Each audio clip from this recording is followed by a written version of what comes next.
الحمد لله رب العالمين، والصلاة والسلام على سيد المرسلين وعلى آله وأصحابه أجمعين. أما بعد، وأعوذ بالله من الشيطان الرجيم. بسم الله الرحمن الرحيم. واعتصموا بحبل الله جميعا ولا تفرقوا، واذكروا نعمة الله عليكم إذ كنتم أعداء فألف بين قلوبكم فأصبحتم بنعمته إخوانا. قال رسول الله صلى الله عليه وسلم: المسلم أخو المسلم. وقال في مقام آخر: المسلمون كجسد واحد، أو كما قال عليه السلام.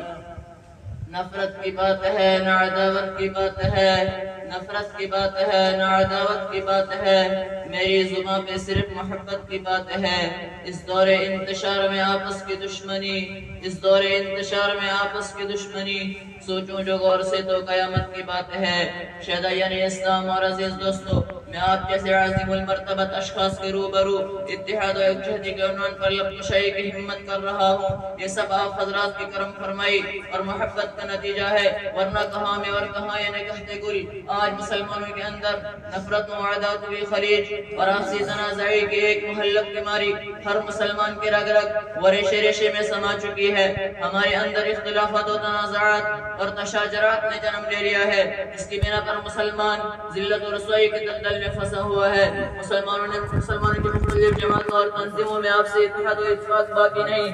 کوئی اپنے آپ کو سنی کہتا ہے، کوئی اپنے آپ کو شیعہ کہتا ہے، کوئی اپنے آپ کو مودودی کہتا ہے، کوئی اپنے آپ کو بریلوی کہتا ہے، کوئی اپنے آپ کو دیوبندی کہتا ہے۔ مسلمانوں کی مختلف جماعتوں اور تنظیموں نے آپسی اتحاد و اتفاق باقی نہیں رکھا۔ ایسا کیوں ہو رہا ہے؟ اس کی وجہ کیا ہے؟ اس کی صرف ایک بنیاد ایسی ہے جس پر مسلمانوں کے تمام گروپ اور تمام تنظیمیں متحد ہو سکتی ہیں۔ وہ بنیاد قرآن و احادیث ہے۔ قرآن پر شیعہ، سنی، بریلوی، مودودی، دیوبندی تمام جماعتیں متحد ہو سکتے ہیں۔ شہدائیان اسلام، نفرتوں و تنازعاتوں کی خلیج کو دور کیا جا سکتا ہے، عداوت و تشاجرات کی دیوار کو منہدم کیا جا سکتا ہے۔ شرط یہ ہے کہ ہم قرآن کی للکار سننے والے ہوں۔ ہم مسلمان ہیں، قرآن پر ہمارا ایمان ہے، احکام پر بھی ایمان ہے، ہادی رسول کا فرمان ہے جس پر سب کچھ قربان ہے۔ تو آئیے قرآن کا فرمان سنیے، رسول کا فرمان سنیے اور اپنی زندگی سے نفرتوں و تنازعاتوں کی دیوار کو گرا ڈالیں۔ قرآن کہتا ہے: ان هذه امتكم امة واحدة وانا ربكم فاتقون۔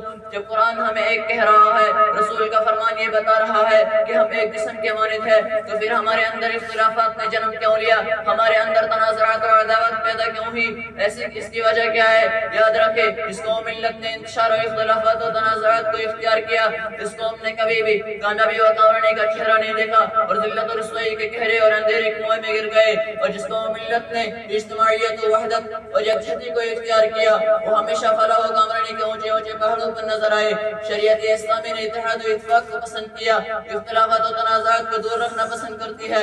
اسلام آپ سے محبت و اخوت کو چاہتا ہے، لیکن آج مسلمانوں نے شریعت اسلامی کو فضول بحث و تکرار اور آپسی ضد سے کچھ کا کچھ بنا دیا۔ سینکڑوں ٹولیاں اور جماعتیں آپس میں بنی، اس ملت کے کسی درکت بنی کہ دوسروں کو راہ ہدایت کو کیا بتا سکتے۔ خود آپس میں اختلافات و تنازعات کی دنیا آباد کر کے دین میں متفرق ہو کر ایک دوسرے کے مقابلے میں سفارہ ہو گئے۔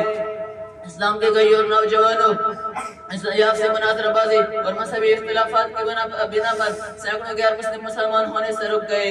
وآخر دعوانا الحمدللہ۔